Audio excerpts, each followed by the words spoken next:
change the drum kit that your drummer will play. Every part of the drum kit that isn't the kick drum. GarageBand is still having to process all that MIDI info even though you have it muted. Your kick drum will sound huge and will really help drive your mix. In this video, I'll show you how to turn this into this. Alright, first things first. You're going to take the regions in this drummer track and split it down into individual software instrument regions, each containing a specific part of the drum kit. Doing this will give you far more control over the sound of your drums, as you'll be able to apply things like compression, EQ, etc. to each part of the kit individually. But more on that later.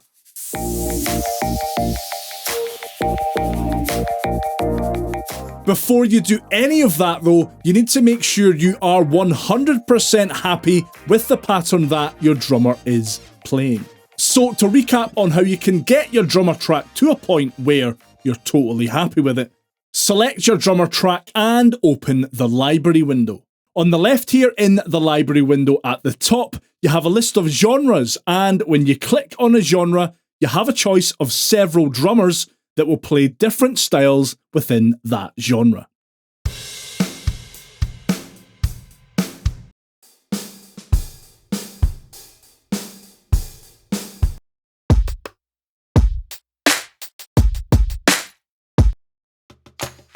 Once you've chosen your drummer, you can then go down into the Sounds section, and in the Drums submenu, change the drum kit that your drummer will play.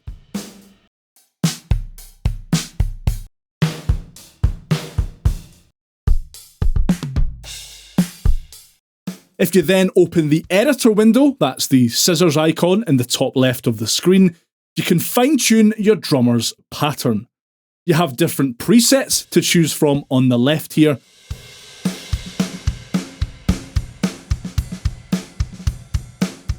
There's an XY pad here that you can use to fine-tune the way your drummer will play your selected pattern.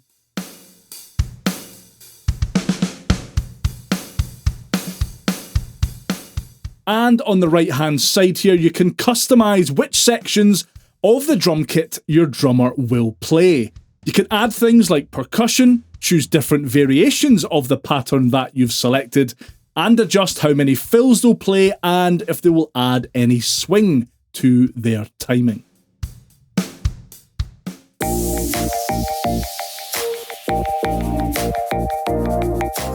Once you've done all that and you're happy with the pattern that your chosen drummer is playing, you can go ahead and open a brand new software instrument track. Now, to copy and paste your drummer track region into this new software instrument track, highlight your drummer track region, hit Command and C to copy, select your software instrument track, and hit Command and V to paste. You'll probably notice once you do this that when you play your track back, it'll sound a wee bit weird.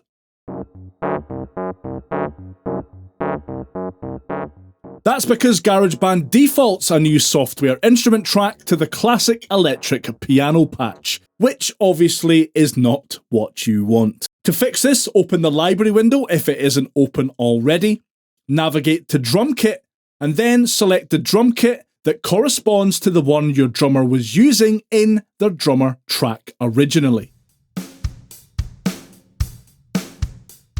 Now that you have a software instrument track version of your drummer track pattern, you need to separate each individual part of that drum kit out into its own individual software instrument track. The easiest way to do that is to select your drummer track software instrument, then right or control click on its track header and select New Track with Duplicate Settings. Repeat this as many times as you need to in order to fit each individual part of your drum kit into its own separate software instrument track. In this case, I'm going to need 4 separate software instrument tracks, one for my kick drum, one for my snare drum, one for the hi-hats and overheads, and one for the toms. Next, copy the software instrument track region of your drummer pattern by again selecting it, pressing Command and C to copy, then move down to highlight your first software instrument track and use Command and V to paste. Then repeat for every software instrument track that you've created. At this point, it's helpful to go through and actually change the name of each of your individual software instrument tracks to correspond to the drum that you will be using it for. This will help keep yourself straight and organised so that you don't get mixed up during this next step. Next, you need to go through and delete each part of the drum kit that you don't need in each specific track. So, for example, in this kick software instrument track, I want to remove every part of the drum kit that isn't the kick drum. There are a couple of ways that you can do this. I've seen people go into the Smart Controls window and simply click to turn off each section of the drum kit they don't need in the mix window. And while that is the quick and easy way to do it, GarageBand is still having to process all that MIDI info even though you have it muted. The more efficient method, in my opinion, is to go through and actually delete the MIDI notes that you don't require. To do that, make sure the track you want to work on is selected and then open the editor window. Again, that's the scissors icon in the top left of the screen. And you can see the MIDI notes that correspond to each individual part of the drum kit in the piano roll.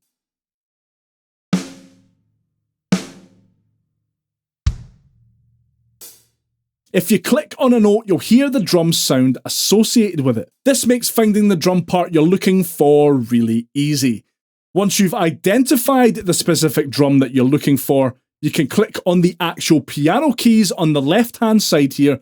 In this case, it's on the C1 key to highlight all of them at the same time.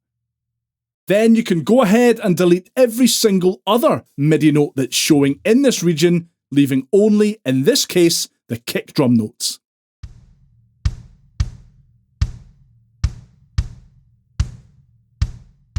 Then it's just a case of going through each of your other separate software instrument tracks for each separate part of your drum kit, finding the MIDI notes that correspond to the part of the drum kit you want to keep in that track, and deleting everything else. Once that's done, you can get rid of your original drummer track and play back your now separated individual drum tracks.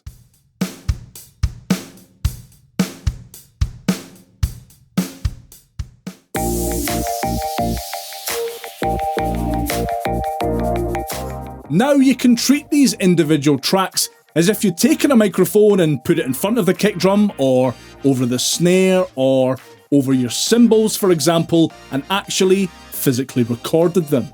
And you can mix these tracks the same way you would if you'd actually recorded them as well. GarageBand comes with all of the tools you need as standard to create a great mix, starting with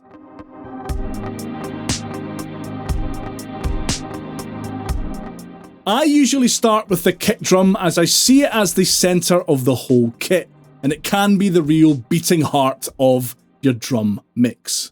Try these settings for your kick to achieve a heavy hitting sound that will cut through the low end of your mix. Depending on the volume and velocity of the kick drum you are compressing, you may need to add a small boost to the gain to make up for the volume decrease caused by the compression.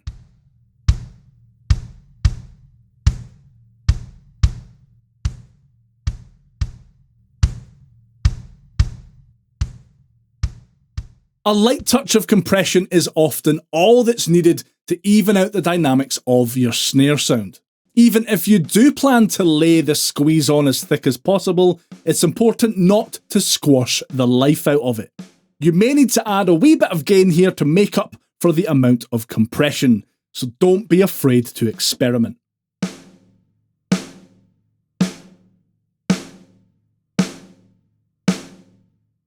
These guys don't need a lot of compression at all, really. The icing on the big drum cake, your toms and hi-hats are better sitting slightly behind the main ingredients, the kick and snare drums. Feel free to experiment with any parameters to vary the sound if you need to though.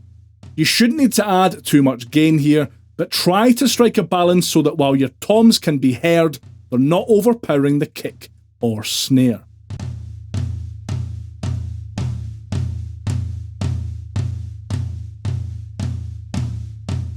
No settings here for hi-hats or cymbals, as generally you won't need to add much, if any, compression at all.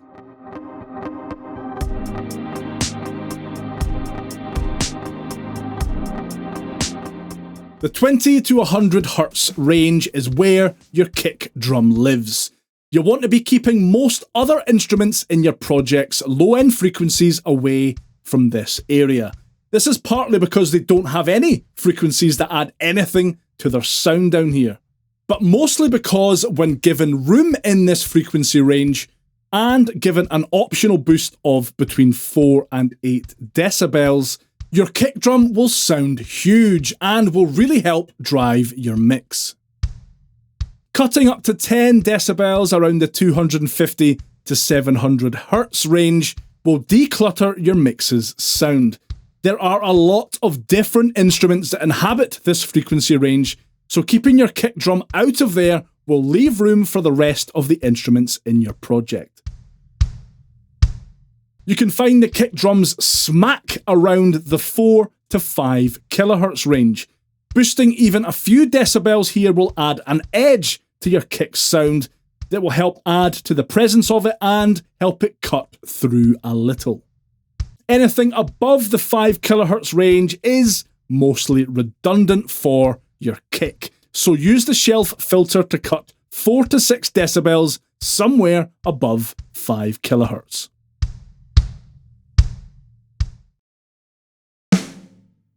The 150 to 300 Hz frequency range governs the body of your snare hit. Boosting around 6 decibels in this area, you might need to sweep around a bit to find the optimum frequency range, can emphasise that thump feeling you get from a loud snare hit. Narrowly cutting in the 350 to 450 Hz range will help take away any muddiness messing with your snare's clarity. Boosting a little bit around the 2 kHz area will increase the bang or crack sound of your snare. This is great for adding impact and emphasis on the thwack of your snare drum. Up at the 10 kHz range of the frequency spectrum is where you'll find a lot of your snare's swishing brittleness. Boosting 3 to 6 decibels with the high shelf band can add some extra texture to the snare's sound. Be careful not to make it sound too brittle though. Boosting by 4 decibels around the 100 to 200 Hz range will add to the thump of your toms. This can be great if they're sounding a little thin overall. Cutting by up to 6 decibels at the 800 Hz range will take away a lot of the muddiness that can bury your tom's sound in the rest of your mix. And boosting a little around the 5 to 6 kHz range will help draw the ear to your tom sound by increasing the perceived attack of the hits, as well as emphasising any stick sounds.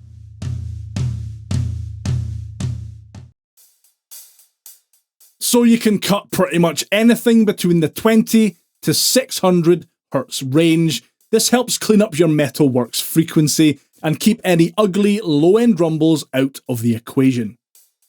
Cutting by around 3 to 5 decibels in the 1 kHz range will help minimise any clangy sounds that might otherwise cheapen your hi-hat's sound.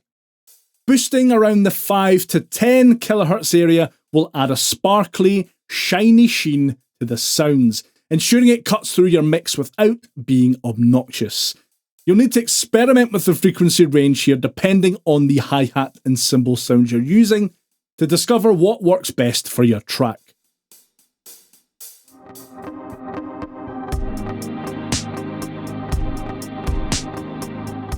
You won't need more than a very small amount of reverb for your kick drum really, though you can add a touch more if you feel that it needs to be softened slightly. 99% of the time you'll want to keep your kick drum in the dead centre. It just sounds a bit weird to have it anywhere else, to be honest. For your snare, you can be as creative as you like when it comes to reverb. From a light touch to add some depth to huge swathes that create a reflective cacophony of sound, I definitely recommend trying out a variety of different settings. Bear in mind though that your snare is meant to be heard. See what works best for your mix. I generally stay away from using any echo on my snare tracks as the effect can weaken the overall focus. I generally pan my snares around +10 right, sometimes closer to centre depending on the mix. You really don't need to add much in the way of reverb to your toms or your hi-hats. They're designed to support the main two parts of the drum kit, your kick and your snare, so leaving them as dry as possible isn't a bad idea. You can add more to your cymbals, however, as this can add a bit of extra depth and sustain to them. Panning your toms slightly off-centre will mimic the placement of a real drum kit, especially if you use the opposite side from your snare drum. Don't go too wide though, +5 or +10 either side should do the trick.